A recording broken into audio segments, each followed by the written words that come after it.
Our Bible is made up of a collection of 66 books, all of them leading to one theme, one plot, one main character, the redemption of mankind through Jesus. Of these 66 books, 27 of them make up the New Testament, God's new covenant with mankind. Our Bible is rare and unique, written by God's divine leading, using the hands of 35 to 40 authors, depending on who's counting. So let's take a quick peek at the first four men that God used to write the New Testament.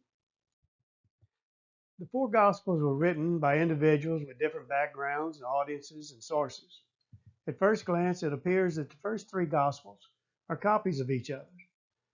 They are sometimes called the Synoptic Gospels, or in Greek it means seeing with one eye. While it's true that much of Mark's Gospel is repeated in some manner in Luke's and Matthew's Gospels, clear observation exposes the individualities of each author. We'll start with the Gospel according to Mark. Even though it's not the first Gospel in the New Testament, it is believed by most Bible scholars to be the first one written, somewhere between AD 58 and AD 65. The author, John Mark, was a close associate and perhaps an interpreter and a relative of the Apostle Peter. It's assumed the first language of both Mark and Peter was Aramaic, and it shows up in the primitive Greek writing style that Mark used. At the time of this writing, many oral renditions of Jesus' teachings and parables and miracles were being circulated.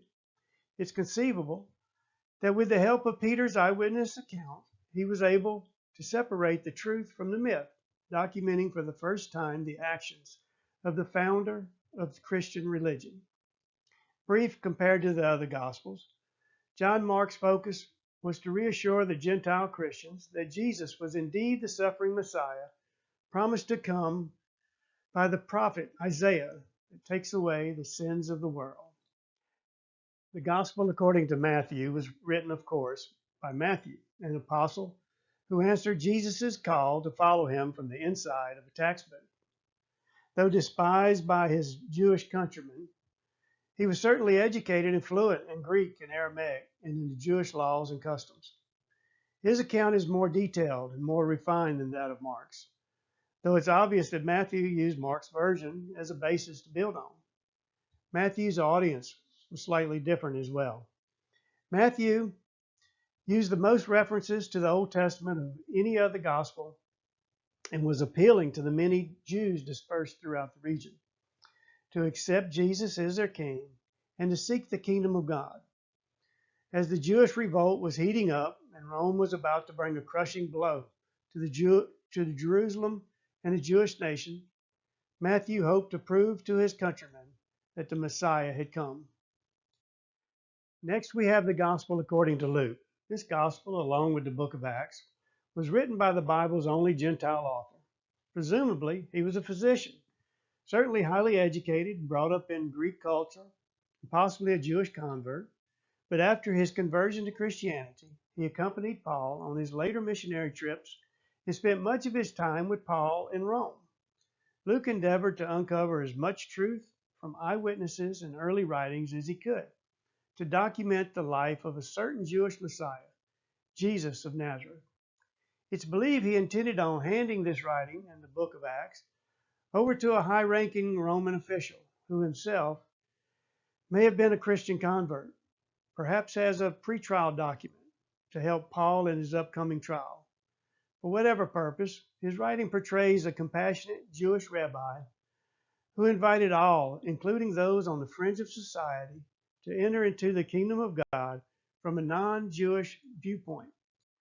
Lastly, we come to the Gospel of John. This is the latest of the canonized Gospels and stands apart from the three synoptic Gospels by concentrating on the deity of Jesus. John was an apostle, called very early in Jesus' ministry and possibly the youngest apostle. He identified himself as that disciple whom Jesus loved. This author shows his Jewish roots by connecting Jesus with the Old Testament God, using 7 I am statements and 7 miraculous signs, along with introducing him as the Logos, or the Word. John's not shy about exposing his purpose in writing. As he reveals toward the end of the book, he writes, These things have been written so that you may believe that Jesus is the Christ, the Son of God, and that believing you may have life in his name.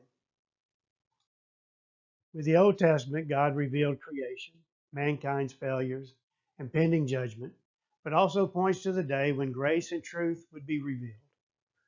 After years of silence, these four authors began the New Testament with God revealing himself as grace and truth through Jesus and the freedom from condemnation and the start of a new creation.